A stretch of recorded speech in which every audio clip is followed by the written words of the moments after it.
Pues listo, mucha información. Vamos a las preguntas, a ver acá. Perdón, yo y mis teléfonos. Doctora, buen día, Carlos Guzmán de 4 Telecomunicaciones de Veracruz.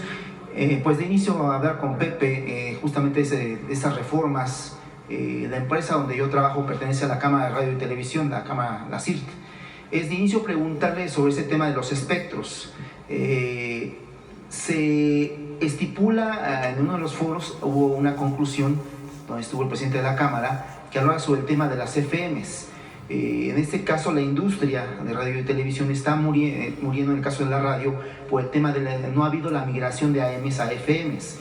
Es preguntarle si finalmente en estas, si no mal recuerdo, son 30 modificaciones que se le hicieron a la ley de telecomunicaciones. Ahorita si nos puede aclarar también ese punto. Está contemplado el tema de la migración de las AMs a las FMs, básicamente en lo que es Ciudad de México, que quedó pendiente en el caso de hace 2 sexenios, y en el caso de otras ciudades importantes. Esto se lo menciono porque hay muchos grupos de radio aquí en la Ciudad de México que están prácticamente en agonía. Le puedo hablar, ejemplo, Radiorama, ¿no? Que tiene emisoras de AM y que básicamente pues nada más tienen AMs. Se está muriendo la radio en Ciudad de México. Es preguntar si esta conclusión que se tuvo en el foro de radio y televisión se contempla la migración de AMs a FMs, y en el tema digital, por favor.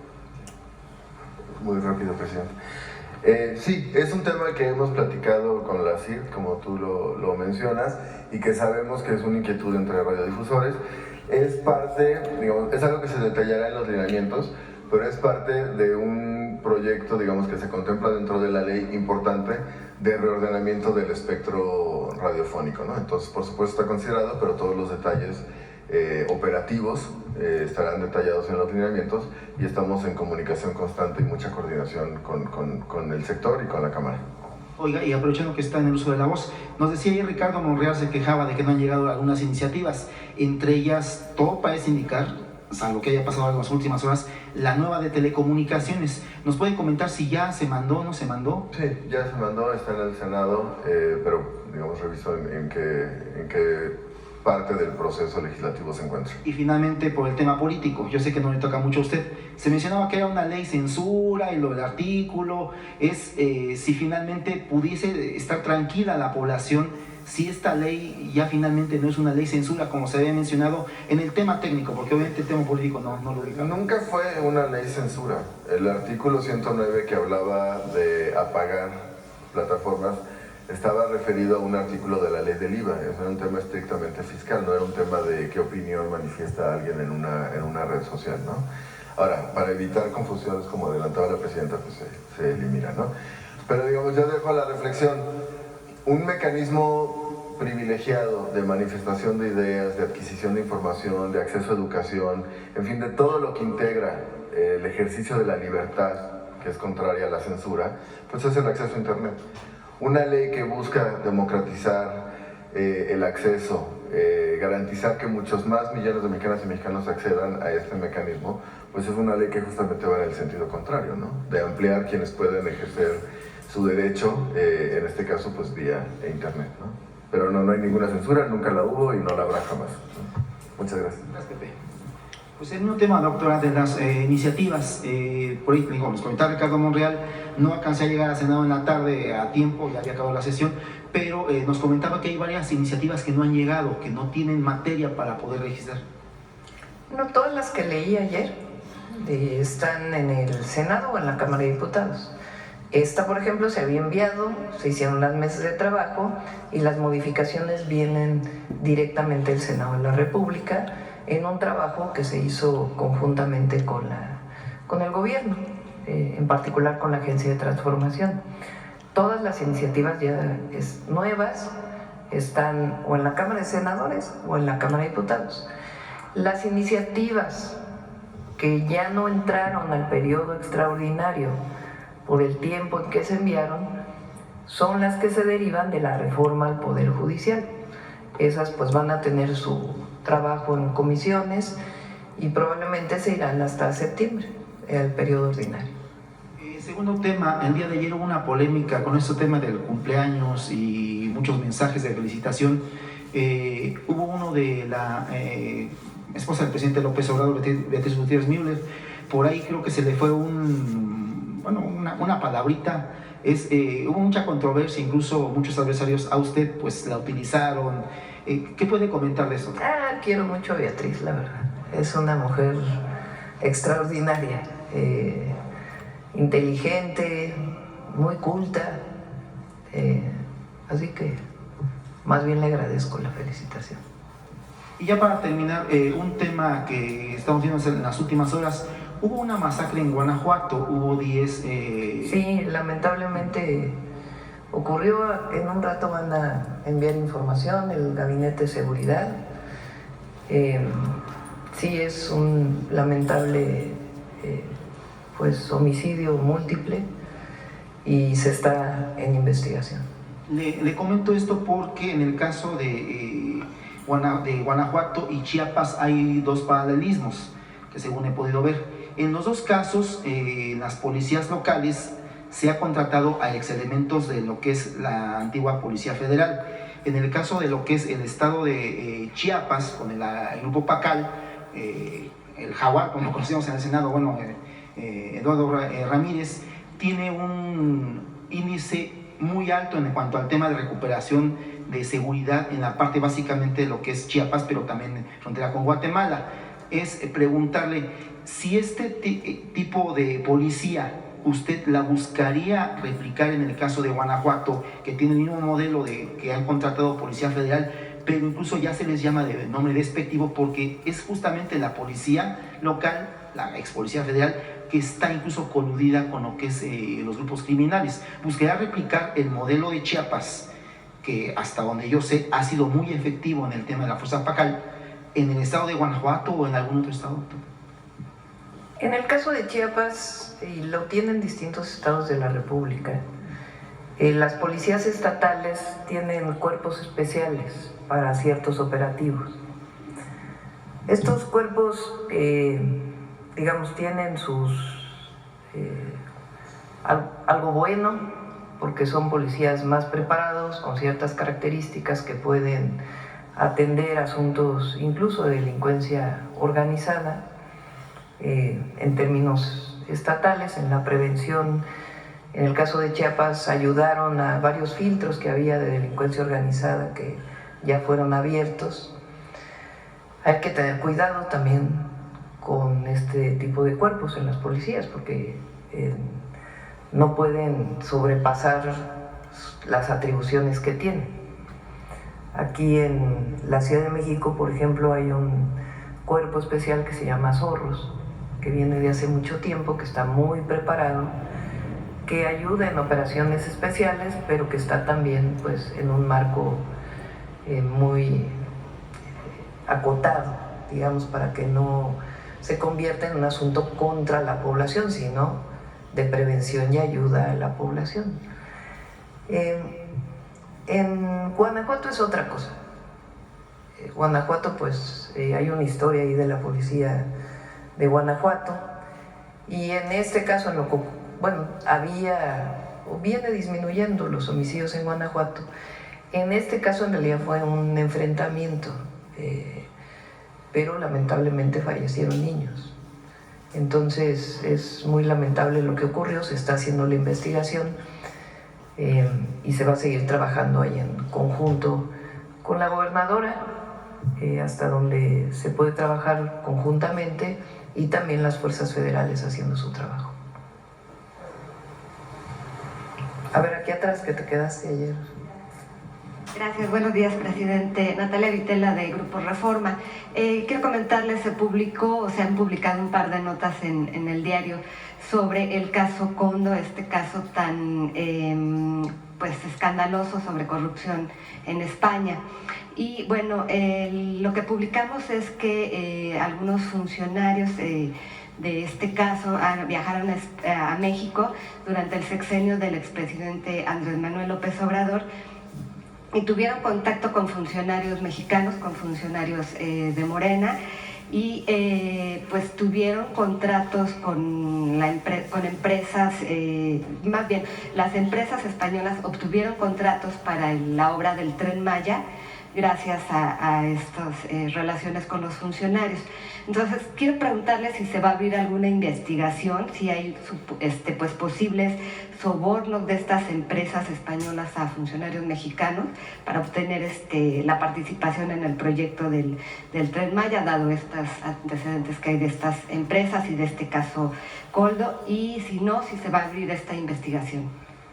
Primero, Reforma no da información respecto a si hay algún vínculo entre estos, creo que son senadores o un diputado y un senador, y un contrato a esta empresa.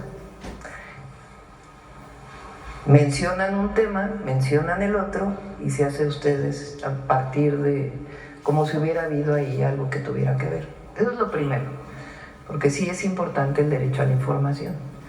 Entonces, en el caso de las notas que se presentan en el periódico Reforma, vienen por separado. Entonces, en el caso del contrato que tuvo a través de una empresa que trabajó en el Tren Maya, desde que nosotros llegamos a través de la Secretaría Anticorrupción, se está haciendo una revisión general para cerrar todos los contratos del Tren Maya. Le pedí a Raquel Buenrostro que hiciera una revisión integral para poder pues cerrar contratos. Las empresas dicen que hay adeudos, pues hay que revisar si hay adeudos o no hay adeudos, en fin, todo lo que significa el cierre de una obra pública. Y en ese caso, si se encuentra alguna irregularidad, pues se procederá dentro de la Secretaría Anticorrupción o en otras instancias, como parte de la revisión integral que se hace a la hora de que se cierra una obra. Pero no hay una prueba que presente Reforma de que hubo algún caso de corrupción. Bueno, es que le comento, en la información que traemos, Víctor de Aldama, que es el empresario español que está muy vinculado con este caso, sí ha hecho declaraciones a autoridades judiciales que gestionó la participación de las empresas españolas para que participaran en la obra del Tren Maya. Por eso, ¿dónde está ahí la prueba de que hubo algún caso de corrupción? No, digo, la idea es por eso saber si se va a investigar, Presidenta. Por eso. O sea, se está, no porque sacó Reforma, nosotros desde que llegamos, y no por investigación, sino porque es obligación de nuestro gobierno, en el cierre de la obra del Tren Maya, pues hacer una revisión y cerrar completamente todos los contratos. Y en ese proceso se revisa. Y si hay alguna irregularidad, pues se presenta o a la propia Secretaría con sus propios reglamentos, si hay alguna irregularidad, o en su caso, si se encuentra alguna otra irregularidad, se presenta ante otras instancias. Esta obra también es auditada por la Auditoría Superior de la Federación. Hasta ahorita no han encontrado ninguna irregularidad. No han encontrado nada. Gracias. Y bueno, también le quiero preguntar sobre la reforma electoral que comentaba usted ayer. ¿Para cuándo sería, cómo viene, se ha pensado o ha pensado en la eliminación de la autonomía del INE?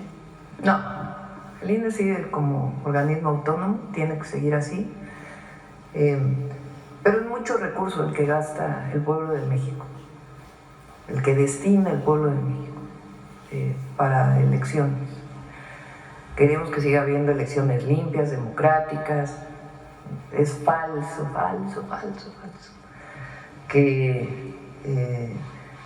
que seamos un gobierno autoritario, que estemos buscando el autoritarismo. Es que solita se cae pues el argumento. Pero sí es muy importante que se revise, y que se revise el tema de los plurinominales, también de las listas de plurinominales. He puesto yo el ejemplo de la Ciudad de México, tiene y también otros estados, tiene un esquema de reconocimiento de las minorías, en donde el segundo lugar accede al espacio que le corresponde al partido político. Lo mismo tiene el Senado de la República. El problema son las listas de plurinominales. Entonces, ¿qué quiere decir eso? Supongamos que hay una persona, Juan Pérez, es candidato de un partido político, al Distrito 1 de la Ciudad de México. Gana el de ese partido político, pero en segundo lugar, muy cerca, quedó Pedro López de otro partido político. Cuando terminan las elecciones, los que quedaron en mejor lugar, que tienen menos diferencia en el segundo lugar, esos entran como representación de la minoría y no listas. ¿Qué virtud tiene esto? Que todos van a territorio a presentarse con la ciudadanía a hacer campaña. Entonces, una de las consideraciones que estamos tomando para que las listas de plurinominales pues se eliminen y que sea a partir del trabajo territorial que se hace. En el Senado, el que gana el primer lugar se lleva los 2 senadores y el segundo lugar entra porque en el Senado son 2 los que van juntos, ¿no? Hombre, mujer o en general. Entonces entra la pareja que ganó y luego entra el que va en el número 1 del partido político que quedó en segundo lugar. Pues eso implica que todos fueron a territorio a ganar el voto. Es uno de los planteamientos que haremos y presentaremos la propuesta. Ya se haría una discusión abierta y a partir de ahí pues no habrá resistencia por parte de los aliados del PT, del Verde, con esta de los pluri. No lo creo, porque todos estamos de acuerdo en que hay que ir a territorio a presentarse con la ciudadanía. Esta idea de que estuviste 6 años fuera de México y luego regresaste a ser el número 1 de la plurinominal. Pues, o sea, ¿cómo? Gracias, presidente. Sí. A ver, vamos. Ahora allá atrás, pues, que nunca has preguntado. Sí, Ellen. Gracias, presidenta. Carlos Padilla, de la revista Zócalo.